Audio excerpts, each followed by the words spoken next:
राजहंसचे दिलीप माझगावकर इथे येऊ शकले नाही आहेत, पण त्यांच्या कनिष्ठ बहीण आलेली आहे. धाकट्या नजरेतून जगाकडे पाहणाऱ्या, कुठे इथं असतील तर त्यांना या. संपूर्ण माझगावकर कुटुंबाचा मी सन्मान करीत आहोत. झी टी व्हीचे नितीन वैद्य येणार होते, कुठे माहीत नाही ते. महेश पाटील, आमचे महेश पाटील आले का माहीत नाही आहे ते, ज्यांनी हां महेश ते आहे. संपूर्ण हा 1200 पानाचा ग्रंथ सगळं निर्मिती केलेली आहे. त्याचबरोबर ह्या ग्रंथाला रूप देणारे चंद्रमोहन कुलकर्णी आलेत का माहीत नाही आहेत, हरकत नाही. आमच्या राजहंस परिवाराच्या वीणा गव्हाणकर आहेत, तिथे कविता महाजन आहेत, श्रीशैलेकरी पुष्कळ मंडळी आहे. आणि प्रकर्षाने मला आज एका व्यक्तीची आठवण येते की जी व्यक्ती ते पुढे येऊन बसली असती, माझे मित्र विलास विचारे. प्रिय बंधू भगिनींनो, ही कल्पना कशी पुढे आली तोही एक इतिहास आहे. सॉक्रेटिसने आम्ही शिमेरे शिकलो की वर्ल्ड ऑफ आयडियाज, कुठेतरी तिथे एक विश्व असतं, तिथे मध्ये कल्पनांचं जग असतं, ते मग ते जग नंतर इथे साकार होत असतं. ही कल्पना मूळची माझी नाही आहे. मी सकाळमध्ये काही बायबलवर लेख लिहिले होते, कथा लिहिल्या होत्या. त्या वाचल्यानंतर सुप्रसिद्ध शिक्षणतज्ञ चित्रा नाईक ह्यांनी मला सांगितलं की तुम्ही अशा प्रकारे बायबल सादर केलं ते आमच्यासारख्यांना वाचायला खूप आवडेल. एक विचाराचं बीज माझ्या मनामध्ये पेरलं गेलं. पण मी काही फादर फ्रान्सिस परेरासारखा की आता फादर रॉबर्टसारखा बायबलचा तज्ज्ञ नाही आहे, मी एक सामान्य वाचक आहे. मी तसं ते विसरून गेलो. पुढे ओएसिसच्या शोधात ही लेखमाला सकाळमध्ये प्रसिद्ध झाली, त्याला उदंड प्रतिसाद मिळाला आणि त्या निमित्तानं ते पुस्तक रूपाने आली. राजहंसने ते पुस्तक माझं पहिलं पुस्तक काढलं आणि त्यावेळेला दिलीपराव माझगावकर यांची माझी ओळख झाली, परिचय झाला. परिचयाचं रूपांतर मैत्रीचं झालं आणि आता आमचं नातं मैत्रीच्या पलीकडलं आहे.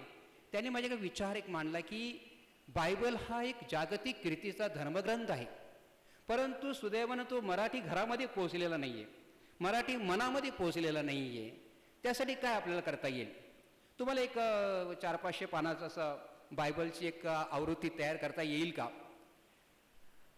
एकाच वेळेला बायबलची आणि मायबोली मराठीची सेवा करण्याची संधी मिळत आहे म्हणून मी अभावितपणे हो बोलून गेलो. पण ते बोलल्यानंतर त्याची काय किंमत असते हे मला त्याचं कळलं नाही. जसे तुम्ही संसारी लोक चर्चमध्ये पसंत आहे का हो म्हणता आणि नंतर काय होतं तुम्हाला माहिती आहे. ही इतकं प्रचंड असं हे शिवधनुष्य आहे. मी कामाला लागलो, फादर फ्रान्सिस परेरांचा आशीर्वाद घेतला आणि सगळं जुना आणि नवा करार हा आधी सुलभ अशा मराठीमध्ये लिहून काढला आणि सगळं बाड आमच्या आनंदरावाच्या हाती दिलं. 2 महिन्याने आमच्या सातत्याने मीटिंग व्हायच्या. ते बोलले की एवढं मोठं बाड आहे 2-3 हजार पानाचं होईल, हे लोकांना काय समज, लोक काय वाचणार आहेत, तुम्ही कुठेतरी अशी आवृत्ती अशी तयार करा की ते पुनरावृत्तीची संक्षेप केला जाईल आणि सुलभ असं होईल आणि सुबोध होईल. मग त्यांनी मला काही कल्पना ते सातत्याने देत गेले. फार मोठी प्रेरणा त्यांची आहे. त्यांचा बायबलचा अभ्यास देखील आहे. त्यांच्या घरी बायबलच्या निरनिराळ्या 7 आवृत्त्या आहेत. आता ही 8वी असेल. आणि मग सातत्याने आणि बायबल उशीर येण्याचं कारण ते आहेत. मी सगळं तयार करून त्याच्या हातात द्यायचो. मी सगळं तयार हातात गेलं आणि मी अमेरिकेला गेलो रजेसाठी. आणि मी तिकडच्या फादर सांगितलं मी गेल्यानंतर माझी आवृत्ती तयार होईल. मी आल्यानंतर सगळं त्यांना लाल बादशाह म्हणतात, अंडरलाईन अंडरलाईन अंडरलाईन सगळं, की याचा अर्थ काय, त्याचा अर्थ काय, त्याचा अर्थ काय, हे लोकांना समजलं नाही आहे. तुम्हाला समजेल आमच्या ख्रिस्ती परंपरेत. त्या निमित्तानं शेकडो आणि हजारो अशा टिपा मला लिहाव्या लागल्या. नंतर ते सुचवतच गेले. आता असं झालं का मला संपलं नाही, याला प्रस्तावना लिहावी लागेल, सविस्तर प्रस्तावना पाहिजे. ती लिहित गेलो, ती तपासीत गेले. रायटिंग रिरायटिंग रायटिंग रिरायटिंग असं करता करता 12 वर्ष कधी भरली हे माझ्या लक्षात आलं नाही. आता ही सुबोध बायबलची माझी कल्पना. पण परवा दिलीपरावांनी मला एक पत्र लिहिलं, सविस्तर पत्र लिहिलं. त्याच्यामध्ये त्यांनी त्यांची कल्पना मला सांगितली की खूप वर्षापूर्वी ज्यांचा उल्लेख इथे झाला, फादर डॅलरी आणि फादर लेदरले यांच्याशी दिलीपरावाचा परिचय झाला. आणि ही मिशनरी मंडळी तिथे पुण्याच्या सदाशिव पेठेमध्ये ते कार्य करत होती. आणि अच्युतराव आपट्याने त्यांची ओळख करून दिली दिलीपराव माझगावकरांशी. आणि मग ते त्यांच्या जीवनाचे त्यांच्या संपर्कात आले, प्रभावात आले आणि त्याच्या जीवनाने ते प्रभावित झाले. मग ते विचार करू लागले की ह्यांना ही प्रेरणा कोण देत आहे? ह्या धर्माचा हा जो मंत्र आहे सेवा आणि करुणा, ह्यांना कुठून मिळतो, कसं मिळतो? त्याला जाणं की हे बायबलमधून मिळत आहे. तेव्हा त्यांच्या मनामध्ये एक बीज रुजलं होतं की आपण कधीतरी एक दिवस बायबल प्रसिद्ध करू. आणि त्यांची कल्पना ही माझी कल्पना आणि ही सर्वात महत्त्वाची ईश्वराची कल्पना. मी खरोखर मानतो हे माझं काम नाही आहे.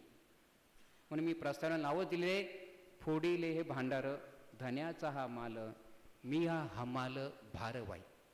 मला पूर्णपणे कल्पना आहे. आणि दुसरी मला आठवण देखील ह्या बायबलच्या निमित्ताने मला नेहमी हा आजचा प्रसंग मी खूप म्हणजे संकोच आणि औशाळलो होतो सुरुवातीपासून. पण पुन्हा मला फादर फ्रान्सिस परेरा बोलले की आम्हाला त्यांनी शिकवलं सेमिनरीमध्ये, आत मायरम देई ग्लोरियम, जे करायचं ते परमेश्वराच्या गौरवासाठी करायचं, आपण दुय्यम आहोत.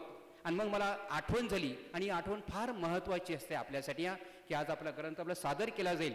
की आठवण अशी झाली की झावळ्याच्या रविवारी जेरुसलेममध्ये महामानव प्रभू येशू ख्रिस्त आपल्या सगळ्याच्या परिचयाच्या आणि आवडीच्या एका प्राण्याच्या पाठीवर बसून आले होते.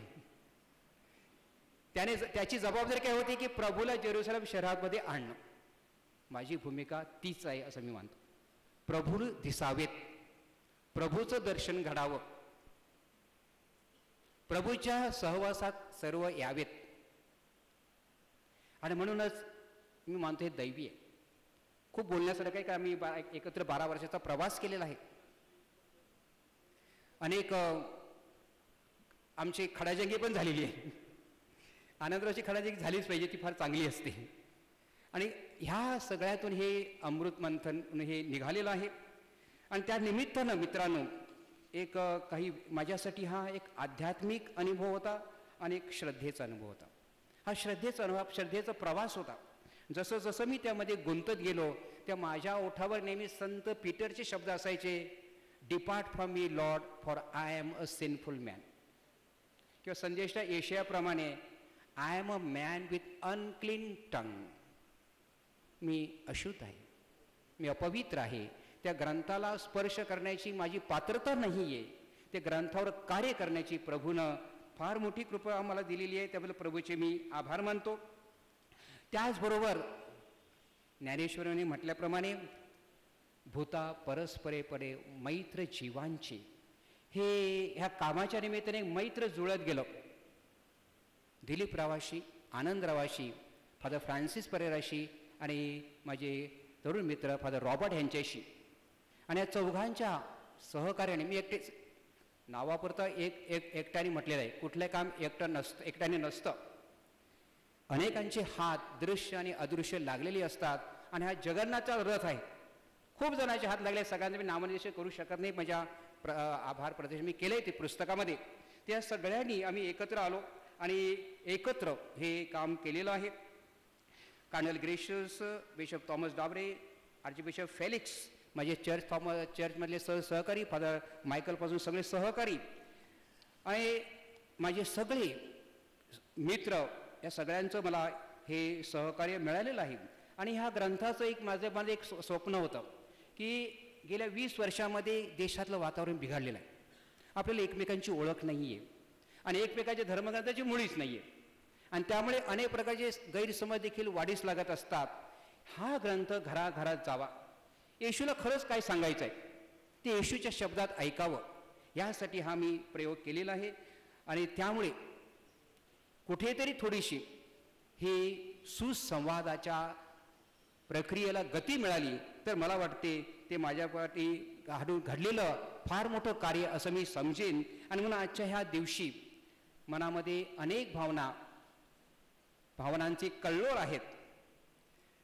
आणि 2 व्यक्ती माझ्या मदतीला येतात ह्या वेळेला. एक व्यक्ती आहे येशूची आई मरिया आणि दुसरे आहेत गुरुमाऊली ज्ञानेश्वर. त्यांची आपली तुलना कधीच होऊ शकत नाही आहेत. पण त्याच्या जीवनामधले जे काही घडलं आहे ना, त्यांचे जे उच्चार आहेत ना, त्यांचे जे उद्गार आहेत ना, तो एक एक शब्द आपल्याला जीवन जगण्यासाठी, जीवन समर्थपणे जगण्यासाठी, अर्थपूर्णपणे जगण्यासाठी शक्ती देत असतो. ही एक तरुण मुलगी जेव्हा ईश्वराची योजना तिला सांगण्यात आली तेव्हा ती नतमस्तक झाली, ती सर्वांगी शहारली. हे अघटित आहे, हे घडलेलं नाही आहे. ती इतकीच बोलली, मी शब्दाची दासी आहे. I am the hand of the Lord. आणि मग तिने गीत गायलं. जेव्हा आपलं हृदय कृतज्ञतेने भरतं तेव्हा आपल्या ओठावर गीत येत असतं. ती गायलं. त्याचे लॅटिन शब्द फार सुंदर आहेत. मॅग्निफिकात अनिमा मिया. तो शब्द मॅग्निफिकात युरोपमध्ये उच्चारल्यानंतर प्रत्येक व्यक्तीला त्या शब्दामागच्या सगळ्या भावना सगळे कळवळ जाणून येतात की माझं हृदय कृतज्ञतेच्या भावनाने उच्चंबळून भरून आलेलं आहे. माझी तेच परिस्थिती झालेली आहे की प्रभू तू माझ्या अपात्र सेवकाकडून हे कार्य केलेलं आहे. आणि दुसऱ्या बाजूला मला ज्यांनी मदत केली आज भावना व्यक्त करण्यासाठी, की ज्यांनी महाराष्ट्राला मोठं दान दिलेलं आहे. गीता आपल्याला आपल्या भाषेमध्ये आणलेली आहे, ज्ञानेश्वरी. आणि त्यांनी गुरुमाऊलीने विश्वात्मक देवाकडे पसायदान मागितलं की आता याग्वेदने तोषावे, तोषणीमय जावे, हे पसायदान हे. आणि ते पसायदान त्यांना मिळालं. त्यांना खूप तरुणपणी मिळालं. त्यांचं जीवनाचं सार्थक झाल्यासारखं वाटलं. आणि त्यांच्या ओठावर शेवटचा शब्द होता, सुखिया झाला, सुखिया झाला, सुखिया झाला. तेच माझे शब्द. धन्यवाद.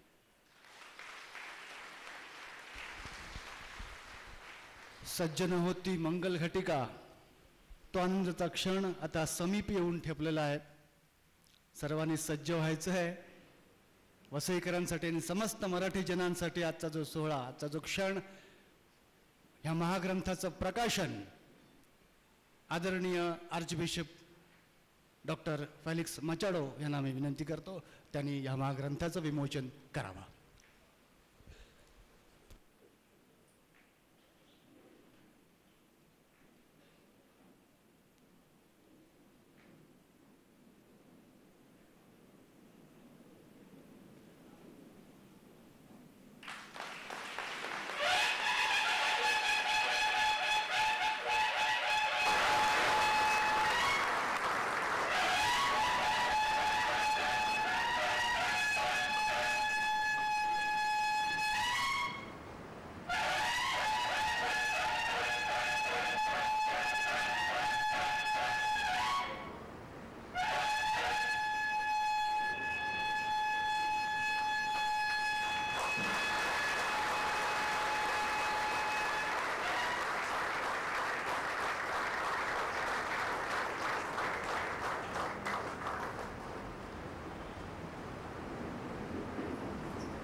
फ्रान्सिस दिब्रिटो यांचं सुबोध बायबल हे प्रकाशित झाल्याचं मी जाहीर घोषित करतो.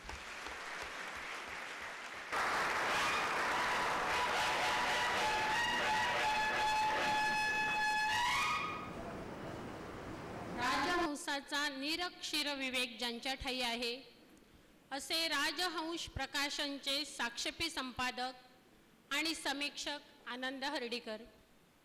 सज्जन हो, आपल्याला माहीत आहेच की देवाने 7 दिवसात निर्मितीचे कार्य पूर्ण केले, म्हणून बायबलमध्ये 7 हा अंक पवित्र मानला जातो. सुबोध बायबलची दर्जेदार निर्मिती व्हावी म्हणून ते प्रयत्नशील होते. सुबोध बायबलच्या मुद्रिताचे 7 वेळा समीक्षात्मक वाचन त्यांनी केले. ते सुबोध बायबलचे अंतरंग आपल्या पुढे उलगडून दाखवते.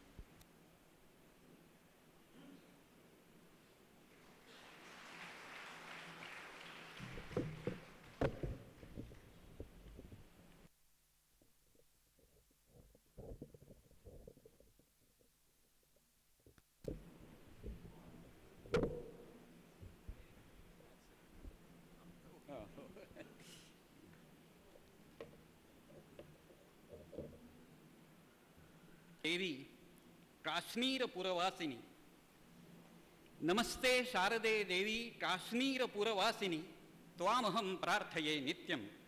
विद्या ज्ञानंच देहि मे. अक्षसूत्रांकुशधरा पाशपुस्तक धारिणी मुक्ताहार समायुक्ता वाचि तिष्ठतु मे सदा. कंबुकंठी सुतोम्रोष्ठी सर्वाभरणभूषिता महासरस्वती देवी जिह्वाग्रे सन्निवेश्यताम्. या श्रद्धा धारणा मेधा वाग्देवी विधिवल्लभा भक्त जिह्वाग्र सदना समाधि गुणदायिनी. नमामि यामिनी नाथ लेखालंकृत कुंतला भवानीं भवसंताप निर्वापण सुधा नदीम.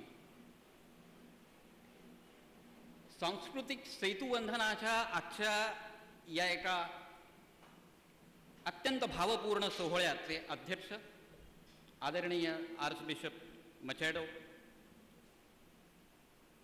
अर्थतज्ञ, विचारवंत, साहित्यिक, प्रागतिक, शैक्षणिक अशा पद्धतीचं प्रत्यक्ष कार्य करू इच्छिणारे, करून दाखवणारे असे कृतिशील विचारवंत म्हणून आज आपण ज्यांच्याकडे पाहतो ते केंद्रीय नियोजन आयोगाचे सदस्य डॉक्टर नरेंद्र जाधव, ज्यांची माझी प्रत्यक्ष ओळख आज या समारंभाच्या निमित्तानं झाली. अत्यंत चांगला योग असं मी ज्या भेटीचं वर्णन करीन ते पितृतुल्य फादर फ्रान्सिस परेरा, या सुबोध बायबलचे लेखक आणि त्याच्या अगोदरही राजहंसनं ज्यांची 2 पुस्तकं संघर्ष यात्रा ख्रिस्तभूमीची आणि पोप जॉन पॉल दुसरे यांचं चरित्र अशी ज्यांची पुस्तकं संपादित करण्याचं भाग्य मला लाभलं होतं ते माझे अगदी जिव्हाळ्याचे मित्र आणि या महाग्रंथाचे लेखक हे फ्रान्सिस दिब्रिटो, त्यांच्या या कार्यक्रमाला आवर्जून उपस्थित असणाऱ्या भगिनी, या संपूर्ण सुबोध बायबलच्या प्रक्रियेत सहभागी झालेले, ज्यांची मैत्री त्या निमित्तानं मला लाभली ते फादर रॉबर्ट डिसूजा, आणि आज या समारंभासाठी इथं इतक्या मोठ्या संख्येनं उपस्थित असणारे सर्व श्रद्धावंत बंधू भगिनी. आज या सोहळ्यात सहभागी व्हायला राजहंसचे सर्व आमचे दिलीपराव माजगावकर यांना आवडलं असतं. अगदी अपरिहार्य कारणामुळे ते आज उपस्थित राहू शकले नाही. परंतु राजहंसच्या वतीनं प्रकाशित होणाऱ्या प्रत्येक पुस्तकाचा काही राजहंसतर्फे प्रकाशन समारंभ होत नाही. मराठी साहित्य वाचणाऱ्या आपल्यापैकी अनेकांना याची कल्पना असेल. परंतु अगदी सुरुवातीलाच मी जीवन दर्शन केंद्राचे जे फादर अँड्री रॉड्रिग्ज आहेत त्यांचे मनःपूर्वक आभार मानतो की राजहंसतर्फे गेली 10-12 वर्ष जो प्रकल्प दिलीपरावांच्या मनात घोळत होता, गेली 3-4 वर्ष ज्या पुस्तकावर प्रक्रिया सुरू होती आणि महाराष्ट्राच्या सांस्कृतिक जीवनात सांस्कृतिक सेतुबंधनाचा एक अभिनव प्रयोग म्हणून ज्या महाग्रंथाचा उल्लेख आगामी 5-6 दशक तरी किमान करावा लागेल, अशा एका ग्रंथाचं एवढं चांगलं भावपूर्ण प्रकाशन त्यांनी नियोजित केलं, आयोजित केलं, याबद्दल मी अगदी सुरुवातीला त्यांचे मनःपूर्वक आभार मानतो.